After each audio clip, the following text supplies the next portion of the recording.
Hello students. तो आज के हम क्लास में करने वाले हैं स्पीयरमैन रैंक कोरिलेशन कोफिशिएंट। ये क्या है, हमने पिछली क्लास में पढ़ा था Karl Pearson coefficient of correlation, वो हमने पढ़ा था। उसका अगर वीडियो आपने नहीं देखा है तो ऊपर आई बटन में उसका लिंक मिलेगा, वहाँ पर जाके उसको देख सकते हैं, समझ सकते हैं। अब उसमें और इसमें डिफरेंस क्या है, यहाँ भी हम कोरिलेशन कोफिशिएंट निकाल रहे हैं, वहाँ भी हमने कोरिलेशन कोफिशिएंट निकाला था।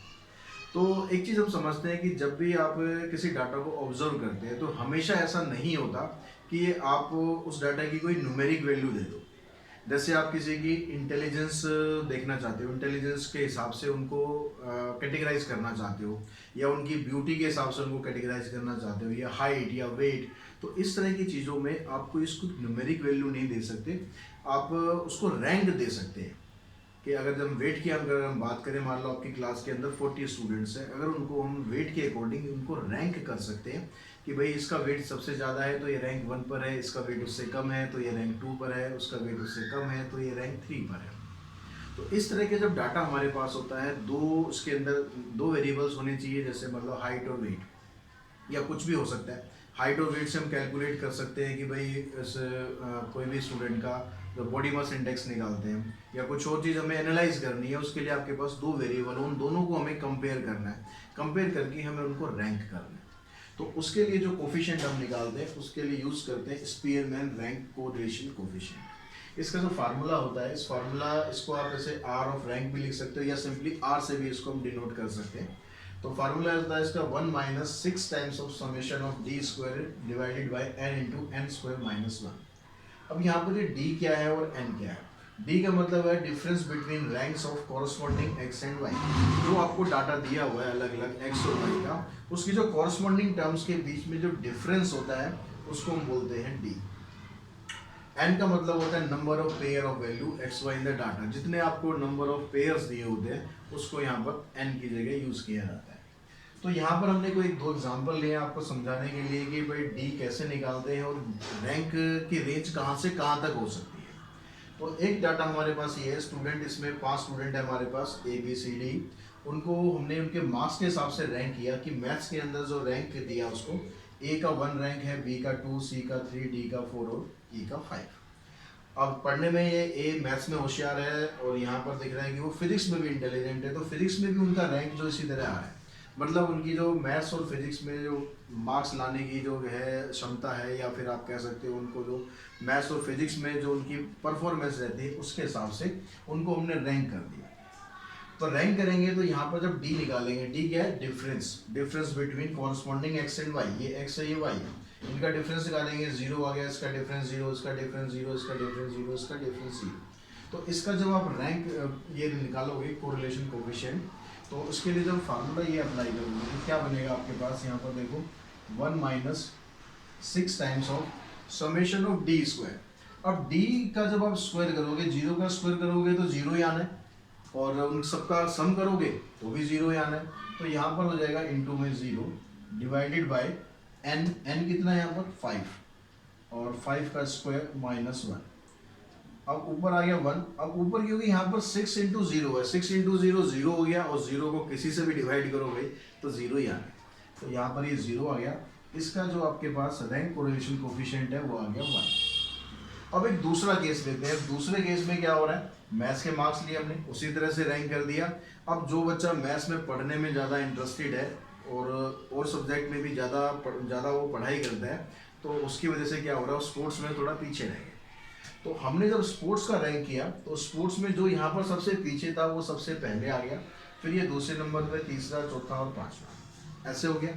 अब इनका अगर हम डी निकालेंगे तो 1 माइनस 5 माइनस 4 हो गया, 2 माइनस 4 ये आ गया, 3 माइनस 3 4 माइनस 2 5 माइनस 1। अब हमें क्या करना है, इनका समेशन ऑफ डी स्क्वायर निकालना है। तो इसका डी का स्क्वायर करेंगे, 16 हो गया, 16 प्लस 4 20, और 20 यहाँ से आ जाएगा तो 40 हो गया। तो इसका रैंक कोरिलेशन कोफिशिएंट निकालेंगे तो क्या आ गया, 1 माइनस 6 इंटू में 40 डिवाइडेड बाय 5 इंटू में 5 का स्क्वायर माइनस 1। तो हो गया 1 माइनस 6 इंटू 40, नीचे क्या हो गया आपके पास 5 का स्क्वायर करेंगे 25 माइनस 1 कितना हो गया 24। इसको सिंप्लीफाई करो, 5 से इसको काट देंगे हम 8 पर, 8 3 24, 3 से हमने इसको काटा तो ये आएगा 1 माइनस 2 माइनस 1। अब यहाँ पर आप देख रहे हो कि इसका जो रैंक कोरिलेशन कोफिशिएंट था वो निकला 1 और उसका निकला -1। यहाँ पर जो कोरस्पॉन्डिंग सिचुएशन है उसमें सारी की सारी क्या हो रही है, यहाँ पर जो 1 2 3 4 5 सेम डायरेक्शन में है। फिजिक्स की जो रैंक है वो भी ऐसे ही है, मतलब दोनों सेम डायरेक्शन में है। इसमें क्या हो रहा है, कंप्लीटली इसमें अपोजिट डायरेक्शन में है। यहाँ 1 2 3 4 5 है, यहाँ पर इसमें 1 2 3 4 5 आ रहा है। इसका रैंक 1 आ रहा है, इसका रैंक -1 आ रहा है। यानी इससे कंक्लूजन आपका ये निकलेगा कि किसी का भी आप रैंक कोरिलेशन कोफिशिएंट निकालोगे तो वो हमेशा 1 और -1 के बीच में ही लाई करेगा, इससे बाहर नहीं जाएगा। क्लियर हुई बात। जो रैंक कोरिलेशन कोफिशिएंट है आप जब भी निकालोगे, अगर यहाँ पर पूरा का पूरा डाटा सेम डायरेक्शन में है तो 1 आ जाएगा, अपोजिट डायरेक्शन में है तो -1 आएगा, अदरवाइज इन दोनों के बीच में ही आपका रैंक कोरिलेशन कोफिशिएंट आएगा। क्लियर होगी बात यहाँ तक है। अब दूसरी चीज़ और हमें क्या देखनी है, कई बार ऐसा क्या होता है कि रैंक जब आप करते हैं तो दो लोग एक ही रैंक पे आ जाते हैं, ठीक है। तो जब 2 लोग या 3 लोग या 4 लोग एक ही रैंक पे आ जाए, मान लो उनके मार्क्स के हिसाब से आप रैंक कर दें कि भाई 20 में से हमने ये टेस्ट हुआ उसमें हमने इसी हिसाब से रैंक कर दिया। अब मान लो 3 बच्चे जिनके 15 मार्क्स हैं, तो उसको आप रैंक कैसे करोगे। अब ये नहीं कि तो ये मेरा फेवरेट है भाई तो ये रैंक 1 पर है, ये रैंक 2 पे, रैंक 3 पे, वहाँ फेवरेटिज्म आप देख नहीं सकते। वहाँ पर तो उनके मार्क्स के हिसाब से आपको रैंक करना है। तो वो जब उसको रैंकिंग हम करते हैं तो उस केस में क्या करते हैं, उनके लिए हम कॉमन रैंक निकालते हैं, ठीक है। उनको हम फर्स्ट टू, मान लो 15 वाला सबसे हाईएस्ट था तो 1 2 3 ये आपके पास 3 रैंक हो गई ना। तो आप तीनों को फर्स्ट कह सकते हो, ना तीनों को सेकंड कह सकते हो, ना तीनों को थर्ड कह सकते हो। तो हम क्या करते हैं, उनके लिए कॉमन रैंक निकालते हैं। कॉमन रैंक कैसे निकालते हैं, उसकी जो एवरेज रैंक आएगी उसको हम निकालेंगे। एवरेज रैंक यहाँ पर क्या निकल जाएगी, पहली रैंक, सेकेंड रैंक और थर्ड रैंक। तीनों रैंक को प्लस किया, कितना आ गया 6। और 3 स्टूडेंट है, 6 को 3 से डिवाइड कर देंगे तो उनकी जो एवरेज रैंक है वो 2 बनेगी, यानी उन तीनों को 2 2 2 रैंक दी जाएगी। अब उसको हम एडजस्ट कैसे करते हैं इस फार्मूला में, फिर उसको एडजस्ट करने के लिए आपको क्या करना है, ये 1/12 इंटू में m³ - m, ये आपको समेशन d² के अंदर ऐड करना है, ठीक है। अब यहाँ पर जैसे इस फार्मूले के अंदर जो अभी मैंने एग्जांपल दिया आपको, उसमें क्या m की वैल्यू क्या हो जाएगी, 2 हो जाएगी। जो कॉमन रैंक आ रही है उसकी वहाँ पर सॉरी 3 हो जाएगी, क्योंकि कितने स्टूडेंट की जो कॉमन रैंक आ रही है, 3 स्टूडेंट है जिनकी कॉमन रैंक आ रही है। तो यहाँ पर हो जाएगा 3³ - 3। इसको आप समेशन ऑफ d² के अंदर ऐड कर देंगे, फिर आपका रैंक कोरिलेशन कोफिशिएंट निकलेगा। अगर कुछ कंफ्यूजन लगती है अभी क्वेश्चन करेंगे, वो सारी कंफ्यूजन उसमें दूर होने वाली है। तो बच्चों फर्स्ट क्वेश्चन में आपसे पूछता है, find the Spearman rank correlation between marks in maths and stats obtained by 10 students. 10 student हैं जिनके मैथ्स और स्टैट्स में मार्क्स आपको दिए हुए हैं, इसमें आपको इनकी रैंकिंग करनी है। अब रैंकिंग पहले आप करते हैं, रैंकिंग करने के बाद फिर उनका कोरिलेशन कोफिशिएंट आपको फाइंड करना है। तो पहले हम मैथ्स के जो मार्क्स हैं उनकी रैंकिंग करते हैं। अब रैंकिंग करेंगे तो जिसके मार्क्स सबसे ज़्यादा आएंगे उसको आप पहला रैंक देंगे। तो यहाँ पर देखिए सबसे ज़्यादा मार्क्स आपके पास कौन से हैं, सबसे ज़्यादा मार्क्स है 95, इसका रैंक हो गया 1। उसके बाद 91, इसका रैंक हो गया यहाँ पर 2। और उसके बाद 95 91, उससे कम मार्क्स कितने, 84, इसका रैंक हो गया 3, इसका रैंक हो गया 4। फिर 80 से नीचे आपके पास है कितना, 74, इसका रैंक हो गया 5। फिर 74 से नीचे 66 है ये वाले कॉलम में, या 66 है ये, तो इसका रैंक हो गया आपके पास 6। उसके बाद ये रैंक आ गया आपके पास 7। 7 के बाद अब देखो कौन सा आपके पास, ये हो गया 8, इसकी रैंकिंग करेंगे, ये आ गया 9 और ये आ गया 10। ऐसे आप निकालो R2 मतलब मार्क्स इन स्टैट्स, उसकी रैंकिंग करते हैं। यहाँ पर सबसे ज़्यादा मार्क्स आपके पास 92 है, इसकी रैंकिंग 1 हो गई। उसके बाद फिर 88, रैंकिंग 2, फिर रैंकिंग 3, फिर 85 से कम हमारे पास 70 है, इसकी रैंकिंग हो गई 4। फिर 70 से कम हमारे पास है 65, इसकी रैंकिंग होगी 5। फिर 65 से छोटी जो वैल्यू है आपके पास वो है 58, यहाँ पर रैंक आ गया इसका 5, और सॉरी 6, 5 तो ऑलरेडी हो चुका है 6। फिर उससे पहले आपके पास आ गया 7, 7 के बाद फिर ये हो गया 8, ये 9 और ये 10। तो दोनों की रैंकिंग कर दी, रैंकिंग करने में कोई दिक्कत नहीं है। अब उसके बाद क्या निकालना है, डिफरेंस निकालना है। तो इसका D निकालो, 4 माइनस 3 करेंगे 1 0 1 4 1 -2 0 0 -2 एंड 2। अब हमें करना क्या होता है, summation of d square find करना होता है। तो डी स्क्वायर पहले आप निकाल लेंगे 1 0 0 16 1 4 0 0 4 4। इसका टोटल करते हैं तो 1 + 16 17 18 18 + 4 22 22 + 4 26 26 + 4 30। तो इसका जो समेशन आपके पास आ गया 30। और जो फार्मूला था रैंक कोरिलेशन कोफिशिएंट का वो क्या था आपके पास, R = 1 - summation of d square divided by 6 into था n into में n square -1। 1 - 6 into में d square आपके पास आ गया 30। अब यहाँ पर n कितना था आपके पास, 10 स्टूडेंट्स थे, तो यहाँ पर आ गया 10 का स्क्वायर -1 हो गया। 1 - 6 into में 30 डिवाइडेड बाय 10 into में 99।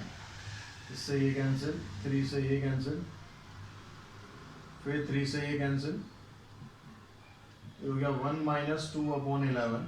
तो इसको आप एलसीएम लेके सॉल्व करोगे, 11 - 2 9/11। और 9 को अगर 11 से आप डिवाइड करोगे तो रैंक कोरिलेशन कोफिशिएंट आ गया आपका 0.82। तो बच्चों क्वेश्चन नंबर सेकंड में आपसे डाटा दिया हुआ है, the final position of 12 clubs in a football league and the average attendance at their home matches were as follows. आपको उसकी फुटबॉल लीग में जो उनकी पोजीशन है वो दी हुई है, और जो होम मैचेस होते हैं उसमें नंबर ऑफ स्पेक्टेटर्स कितने हैं, वहाँ पर कितने लोग देखने आते हैं उसको। तो डाटा आपको दिया हुआ है, कहता है calculate a coefficient of correlation by rank and comment on your result. What other factor do you think might affect the number of spectator apart from the position of the club in the league? जो league के अंदर club की position है उसके अलावा और क्या factor हो सकते हैं कि जो स्पेक्टेटर स्टेडियम में आते हैं या कम आते हैं या ज़्यादा आते हैं। अगर कोई टीम बहुत अच्छा खेल रही होती है तो नेचुरल उसके फैन जो है वो ज़्यादा आते हैं, लेकिन उसके अलावा और क्या फैक्टर होते हैं कि जो स्टेडियम में दर्शक आते हैं नहीं आते। वेदर कंडीशन क्या हो सकती है, या फिर उसके अलावा स्टेडियम कितनी दूर है कितनी पास है, कोई ऐसी जगह पर है जहाँ पर इजीली रीचेबल है या ऐसी जगह है जहाँ पर थोड़ा रिमोट एरिया है। तो ये कई चीज़ें होती हैं जो इसके ऊपर इफेक्ट डालती हैं। तो ये आप अपने हिसाब से लिख सकते हैं, इसमें कोई फिक्स आंसर नहीं है। बाकी हम रैंक कोरिलेशन कोफिशिएंट है वो निकालते हैं। अब यहाँ पर जो रिलेशन जो बन रहा है, किस किस के बीच में रिलेशन बन रहा है, उसकी पोजीशन और अटेंडेंस के बीच में। तो ये डाटा आपके पास x है, ये डाटा आपके पास y है। अब यहाँ पर आप देख रहे हो ये डाटा तो ऑलरेडी आपको अरेंज कर रखा है, तो जो R1 है उसको आपको निकालने की कोई ज़रूरत नहीं है, R1 ऑलरेडी आपके पास यही है, उसके लिए आपको ज़्यादा सोचने की ज़रूरत नहीं है। R2 है उसको हम देखते हैं। अब यहाँ पर जो सबसे ज़्यादा इसमें दर्शक किस में आ रहे हैं, सबसे ज़्यादा हमारे पास यहाँ पर आ रहे हैं 32, लेकिन 32 दो बार है। अब 32 दो बार है तो किसको हम रैंक 1 पे रखें, किसको रैंक 2 पे रखें, उसके लिए एवरेज रैंक निकालेंगे। एवरेज रैंक क्या आएगी, ये मान लो पहली रैंक है और एक ये दूसरी रैंक है, मतलब दो रैंक हैं, तो 1 + 2 डिवाइडेड बाय 2। ठीक है, 1 + 2 डिवाइडेड बाय 2 यानी 3/2 यानी 1.5। तो इन दोनों को ही हम एवरेज रैंक दे देते हैं 1.5। कोई फर्स्ट नहीं है कोई सेकंड नहीं है, दोनों 1.5 पर है। तो यहाँ पर ये आ गया 1.5 और ये भी आ गया आपके पास 1.5। उसके बाद सबसे इससे जो कम रैंक है वो कितनी है। अब देखो यहाँ पर दो प्लेस फिक्स हो गए, दोनों 32 थे, तो फर्स्ट और सेकंड मतलब दो प्लेस फिक्स हो गए। अब जो आएगा वो थर्ड रैंक आएगी, तो थर्ड रैंक आपकी 30 की होगी। उसके बाद 30 से छोटी जो वैल्यू है आपके पास कितनी है, 27। तो 27 मतलब ये फोर्थ रैंक होगी। फिर 27 से कम देखो यहाँ पर कितनी है, 19 है, तो ये आपकी फिफ्थ रैंक हुई। 19 से छोटी 18 है, ये सिक्स रैंक होगी। सो ये 25 तो रहेगी बीच में। एक बार दोबारा इसको कैलकुलेट करो, ये तो आपके पास था, ये तो ठीक है, ठीक है, ध्यान से देखो जरा, कुछ मिस नहीं होना चाहिए। तो 32 से छोटी आपके पास ये थी, ये थर्ड रैंक हो गई। फिर ये आपके पास फोर्थ रैंक हुई थी। फिर उससे छोटा 25 है, ये फिफ्थ रैंक होगी। फिर यहाँ पर ये सिक्स्थ रैंक होगी। अब 19 से छोटा आपके पास ये है 18, ये सेवन्थ रैंक हो गई। अब 18 से छोटा आपके पास है 15, तो 7th रैंक के बाद ये हो गया आपके पास 8th रैंक। अब उसके बाद आप देखो 9th रैंक आपके पास 12 12 12 3 बार है।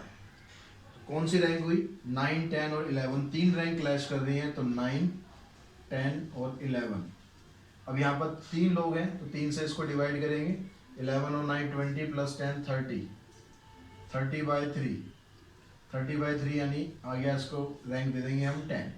तो इन तीनों को जो एवरेज रैंक है वो 10 मिल जाएगी। ये भी 10 हो गया, ये भी 10 हो गया और ये भी 10 हो गया। अब बचा कौन सा? 11। इसकी रैंक क्या होगी? लास्ट रैंक आ गई इसकी 12th। तो R1 R2 इस तरह से निकालना है, जहां पर सेम रैंक आपको यहाँ पर सेम वैल्यू दे रखी है तो उसकी एवरेज रैंक आपको ऐसे निकालनी है। यहाँ पर m की वैल्यू 2 है, क्योंकि यहाँ पर दो डाटा ऐसे हैं जो सेम वैल्यू अटेन कर रहे हैं, यहाँ पर 2 डाटा ऐसे हैं जो सेम वैल्यू, 3 डाटा हैं जो सेम वैल्यू अटेन कर रहे हैं। तो यहाँ पर जो m की वैल्यू है वो 3 है, इधर m की वैल्यू 2 है, इधर m की वैल्यू 3 है। अब उसके बाद यहाँ पर आप निकालेंगे R1 माइनस R2 यानी D। 1 minus 4 minus 3 minus 1 minus 4 minus 1, 5 में से इसको माइनस करेंगे तो 3.5, 6 माइनस 10, 7 माइनस 6, 8 माइनस 12, 9 में से इसको माइनस करेंगे 7.5 और 10 माइनस 10 0, 11 माइनस 10 1, 12 माइनस 8 4। अब उसके बाद हम निकालते हैं d का स्क्वायर। तो ये हो गया 9 1 16 1 और 3.5 का स्क्वायर करेंगे तो आ जाएगा 3 4 12, 12.25। 4 का स्क्वायर 16 1 16, 7.5, 7.5 का स्क्वायर करेंगे 7 8 56, 0 यहाँ से आ गया आपके पास 1 का स्क्वायर करेंगे 1 और 4 का करेंगे 16। इसका टोटल करके देखते हैं तो 25 25 ये तो हो गया 50। ठीक है, अब उसके बाद बाकी का जो डाटा है उसको ऐड करो, 9 10 10 से 16 17 17 और 2 19 6 25 25 और 1 26 26 से 32 32 6 38 38 और 7 45, बचे 4 4 और 1 5 5 और 1 6 6 और 1 7 7 और 1 8 8 5 13 13 और 1 14। ये आ गया आपके पास 145.50। ये इसका टोटल आ गया। तो अब बच्चों हम रैंक कोरिलेशन कोएफिशिएंट निकालते हैं। उसके लिए जो फार्मूला था हमारे पास, फार्मूला यहाँ पर कौन सा लग जाएगा रैंक कोरिलेशन कोएफिशिएंट के लिए? 1 minus 6 times of summation of d square plus में। अब यहाँ पर देखो 2 बार ऐसा हो रहा है कि जब आपको रैंक सेम मिली है, इस केस में m की वैल्यू 2 है, इस केस में m की वैल्यू 3 है। तो जो हम फार्मूला यहाँ पर लगाते हैं, क्या लगाते हैं? m Q minus m into में 1/12। ये आपको 2 बार करना पड़ेगा, क्योंकि आपको 2 बार ऐसा केस मिला है जबकि उसकी रैंक सेम आ रही है। डिवाइडेड बाय n इंटू में n स्क्वायर माइनस 1। तो ये आ गया 1 माइनस 6 इंटू में समेशन ऑफ डी स्क्वायर कितना आ गया आपके पास? 145.50 plus 1/12 m cube minus m। इसमें m क्या है? इसमें m आपका 2 है, तो 2 का क्यूब माइनस 2 करेंगे प्लस 1/12। दूसरा m जो था आपके पास वो m इक्वल्स टू 3 है, तो यहाँ पर 3 का क्यूब माइनस 3 कर देंगे, डिवाइडेड बाय n कितना है आपके पास? n था 12, 12 का स्क्वायर माइनस 1। अब यहाँ पर देखो 1 माइनस 6 इंटू 145.50 प्लस 1/12। अब 2 का क्यूब करेंगे तो 2 का क्यूब क्या आता है? 8। 8 में से आप 2 को माइनस कर दें, ये आ जाएगा 6 प्लस 1/12। 3 का क्यूब करेंगे ये हो जाएगा 27। 27 में से 3 माइनस करेंगे ये आ जाएगा 24, डिवाइडेड बाय 6 इंटू 12 का स्क्वायर करेंगे 144 माइनस 1। अब यहाँ पर देखो अब ये आ जाएगा 1 माइनस 6 इंटू में 145.50 प्लस 6 2 ज़ा 12। अब यहाँ 1/2 बच रहा है, 1/2 को सिंप्लीफाई करेंगे 0.5 आएगा, यहाँ से 2 आ जाएगा। नीचे आपके पास हो गया 6 इंटू में 143, सॉरी यहाँ पर 12 था, तो ये 12 आप 6 से कैंसिल कर दो, 6 2 ज़ा 12। अब क्या बचा आपके पास? 1 माइनस यहाँ पर क्या बचा?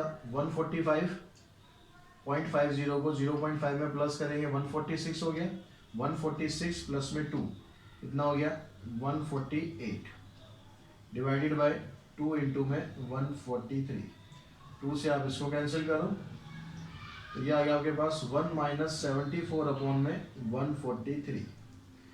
अब यहाँ से 143 आप एलसीएम ले लो तो 143 माइनस 74 माइनस करेंगे 13 माइनस 4 9 आ गया, 13 माइनस 7 6 हो गया डिवाइडेड बाय 143। अब आप 69 को 143 से डिवाइड कर लेंगे तो आपके पास आंसर आ जाएगा 0.49। तो बच्चों क्वेश्चन नंबर 3rd और 4th आपको इसी तरीके से करने हैं, एक बार ट्राई करेंगे, कुछ प्रॉब्लम आती है तो कमेंट बॉक्स में मेरे साथ शेयर करेंगे। क्वेश्चन नंबर 5th आपको कराता हूँ। 5th में कहता है Spearman coefficient of rank correlation between sales and profit of a group of firm was found to be 0.8। तो ये 0 पॉइंट यहाँ पर क्या दिया हुआ है, rank correlation coefficient between sales and profit, यानी आर की वैल्यू आपको दी हुई है 0.8। If the sum of the square of difference, यानी ये क्या दे रहा है, summation of d square आपको दे रहा है कितना 33। Find the number of form in the group, यानी n आपको फाइंड करना है उस ग्रुप के अंदर कितनी फॉर्म्स है जिसमें हम ये डाटा आपस में कोरिलेशन कोएफिशिएंट जिनका हम फाइंड कर रहे हैं, इनके बीच में रिलेशनशिप देख रहे हैं। तो यहाँ पर आप r का जो फार्मूला था, फार्मूला आप लगाएंगे 1 minus 6 times of summation of d square divided by n into में n स्क्वायर माइनस 1। r की वैल्यू हमारे पास है 0.8, 1 माइनस 6 इंटू में समेशन ऑफ डी स्क्वायर है 33, ये आपको फाइंड करना है n इंटू में n स्क्वायर माइनस 1। अब ये जो n वाली टर्म है इसको आप इधर शिफ्ट कर लें, 6 इंटू में 33 डिवाइडेड बाय n इंटू में n square minus 1 equals to 1 minus ये 0.8 को आप इधर ले आए, इसको सिंप्लीफाई करें, 6 3 जा 18 और एक 19, n इंटू में n square minus 1 equals to 1 minus 0.8 को भी आप फ्रैक्शन में लिख लें 8/10। अब यहाँ पर इसको हम सिंप्लीफाई करते हैं 198 अपॉन में n इंटू में n square minus 1 is equals to, इसका एलसीएम लेके आप सॉल्व करेंगे तो ये आ जाएगा 2/10, कैंसिल हो गया, ये आ गया यहाँ पर 5। अब इसको आप क्रॉस मल्टीप्लाई करें तो n इंटू में n स्क्वायर माइनस 1 की जो वैल्यू है ये आ जाएगी 198 इंटू में 5। अब 198 को अगर आप 5 से मल्टीप्लाई करते हैं तो आपके पास क्या बन गया, 5 8 जा 40, 5 9 जा 45 प्लस में 4 49, 5 1 जा 5 5 4 आ गया 9। अब यहाँ पर देखो अगर आप इसको सोचो कि भाई हम इसको मल्टीप्लाई कर लें, ये n क्यूब हो जाएगा, n हो जाएगा, इसको उधर लाएं तो ये क्यूबिक इक्वेशन बनेगी, यहाँ पर आपको n निकालना बड़ा मुश्किल हो जाएगा। तो यहाँ पर आप क्या करो, जैसे ही आपकी इक्वेशन यहाँ पर है ऐसे ही आप इसी तरीके से यहाँ पर बनाओ। n की वैल्यू यहाँ पर हम क्या लें कि आपके पास इनको कंपेयर करने पर सेम बिल्कुल यही पैटर्न बन जाए। अगर आप देखो यहाँ पर n की जगह रखो, इस 990 को अगर मैं ऐसे लिख दूँ 10 इंटू में कितना लिखेंगे 100 माइनस 1 लिख सकते हैं ऐसे, 100 माइनस 1 क्या हो गया 99, 99 इंटू में 10 990। अब यहाँ पर जो 100 है इस 100 को हम ऐसे लिख सकते हैं 10 इंटू में 10 का स्क्वायर माइनस 1। अब यहाँ पर जो LHS और RHS है इसको आप कंपेयर करोगे देखोगे दोनों बिल्कुल एक जैसे इक्वेशन आ रहे हैं। तो यहाँ पर जो n की वैल्यू है वो क्या आ रही है आपके पास 10 आ रही है, ठीक है, तो n की वैल्यू क्या आ गई आपके पास 10 आ गई। तो इस तरह से आप सोल्व करेंगे तो शॉर्ट तरीका पड़ेगा और आसानी से निकल जाएगा। तो बच्चों क्वेश्चन नंबर 6 में आपको दिया हुआ है beauty contest the Spearman coefficient of correlation between ranking given by 2 जजेस of 10 contestant was found to be 0.5। ये ब्यूटी कॉन्टेस्ट है, उसमें 2 जज हैं, 2 जज जो है 10 कंटेस्टेंट को रैंकिंग करते हैं, तो उससे जो आपके पास कोरिलेशन कोएफिशिएंट आता है वो आ रहा है आपका 0.5। और इसके अलावा 10 कंटेस्टेंट है तो n की वैल्यू आपके पास आ गई 10। लेकिन प्रॉब्लम ये हुई कि बाद में ये देखा गया कि जो रैंकिंग दी गई थी उसमें से एक जो एंट्री है वो गलत ले ली गई थी, 3 ले ली गई थी इंस्टेड ऑफ 7। अब क्योंकि गलती हो गई तो उस गलती को आपको सुधारना है, find the correct coefficient of rank correlation find करना है। तो ये जो इनकरेक्ट डाटा है, पहले इस इनकरेक्ट डाटा को यूज़ करके हम incorrect summation of d square find करते हैं। तो उसके लिए जो फार्मूला है हमारे पास आर का 1 minus 6 times of summation of d square divided by n into में एन स्क्वायर माइनस 1। ये पुट करते हैं, आर की वैल्यू आपके पास 0.5 है ही, 1 minus 6 summation of d square, n की वैल्यू यहाँ पर होगी 10, इधर आ गया 10 का स्क्वायर माइनस 1। ये पूरी जो टर्म है इसको आप इस साइड ले लो, क्योंकि हमें यहाँ से समेशन ऑफ डी स्क्वायर की वैल्यू निकालनी है। ये हो गया 10, यहाँ पर आ गया 10 का square 100, 100 minus 1 99 equals to 1 minus 0.5 को आप इधर ले जाएंगे तो ये आ जाएगा 0.5। यहाँ से इसको कैंसिल करो, देखो 3 से काटेंगे, 3 2 6, 3 3 9, 3 3 9, 2 से आप इसको भी कैंसिल कर दो, तो समेशन ऑफ डी स्क्वायर आपके पास आ गया 5 3 15, 5 3 15 और 1 16 इक्वल्स टू 1 में से 0.5 माइनस करेंगे 0.5 आएगा। इसको अगर आप क्रॉस मल्टीप्लाई करते हैं तो आपके पास समेशन ऑफ डी स्क्वायर आ गया 165 इंटू में 0.5। इसको मल्टीप्लाई करते हैं, 5 5 जा 25, 5 6 जा 30, 30 और 2 32, और 5 1 जा 5 और 3 8, तो आपके पास ये आ गया 82.5। लेकिन ये जो आया आपके पास ये क्या है, इनकरेक्ट वाला आया है, क्योंकि अभी अब इसके अंदर जो एंट्री है वो इनकरेक्ट की है। वो क्या आ गया आपके पास 82.5। इसको आप करेक्ट करो। करेक्ट कैसे करेंगे, जो ये टोटल था उसमें से ये जो डी था ये गलत है, तो ये गलत है तो इसको आप माइनस कर दो, क्योंकि आपको स्क्वायर भी करना होता है यहाँ पर, तो 3 का स्क्वायर माइनस करना है, और जो करेक्ट एंट्री है 7 उसका स्क्वायर आप यहाँ पर प्लस करो, तो आपके पास क्या बनेगा यहाँ पर ये 82.5 माइनस 9 प्लस 49, 49 में से 9 माइनस करेंगे तो आपके पास ये आ गया 40 बन गया। 40 को आप इसमें ऐड करेंगे तो आपके पास आ जाएगा 122.5। यहाँ तक आ गया आपके पास एक correct summation of d square. अब एन की जो वैल्यू है वो तो देखो सेम ही रहेगी, क्योंकि 10 कंटेस्टेंट थे, वो तो 10 के 10 ही रहेंगे। तो आपके पास जो करेक्ट कोरिलेशन कोफिशिएंट है वो क्या आ जाएगा 1 माइनस 6 टाइम्स ऑफ 122.5। ठीक है, फार्मूला तो वही रहेगा, यहाँ 6 इंटू में summation of d square divided by n into में एन का स्क्वायर माइनस 1। अब इसको आप सिंप्लीफाई करो, 1 माइनस 6 इंटू में 122.5 डिवाइडेड बाय 10 इंटू में 99। इसको आप जितना काट सकते हो, जितना सॉल्व कर सकते हो सॉल्व कर लो। ये डेसिमल भी मैं हटा देता हूँ, यहाँ पर ये 10 हो जाएगा। ठीक है, ये 1225 वोल्ट। अब यहाँ पर 3 से काटा हमने इसको, 3 2 6, 3 से इसको काटेंगे। अब ऊपर वाली ये जो टर्म है ये 2 2 4 5 5 10, ये 3 से नहीं कटेगा, तो 2 से आप इसको कैंसिल कर लें, 2 5 जा 10, 5 से इसको कैंसिल करें, 5 2 जा 10, फिर 2 बचेगा आपके पास, फिर यहाँ 5 4 जा 20, 5 5 जा 25, और देखें और काट लेते हैं, 5 से और कट जाएगा, 5 4 जा 20, 5 9 जा 45। तो अब आपके पास ये क्या बच रहा है, ये बच रहा है 1 माइनस 49 अपॉन में 66। एलसीएम ले लेते हैं इसका, 66 एलसीएम आया, तो 66 माइनस 49, 16 माइनस 9 करेंगे आप, ये 7 आ गया, और 5 माइनस 4 करेंगे 1 आ गया, तो 17 डिवाइडेड बाय 66। इसको अगर आप सॉल्व करेंगे तो आपका जो आंसर है वो आ जाएगा 0.2। तो बच्चों इसके बाद 2 क्वेश्चन और हमारे एक्सरसाइज के बचते हैं, लेकिन वो दोनों क्वेश्चन वैसे ही हैं जो हमने स्टार्टिंग में क्वेश्चन करे थे फर्स्ट सेकंड, तो उन्हीं क्वेश्चन की तरह आप उनको ट्राई कर सकते हैं, बड़े आसानी से वो निकल जाएंगे। और इस एक्सरसाइज के साथ ही हमारी ये जो सीरीज़ थी डिस्क्रिप्टिव स्टेट्स की, ये कंप्लीट हो गई है। आई होप आपको ये पूरी सीरीज़ पसंद आई होगी और आपको इसका बेनिफिट ज़रूर हो रहा होगा। अगर ऐसा है और चैनल आपने अभी तक सब्सक्राइब नहीं किया है तो सब्सक्राइब इसको ज़रूर करें और अपने दोस्तों के साथ भी शेयर ज़रूर करें। आज की वीडियो में इतना ही। Thanks to all of you.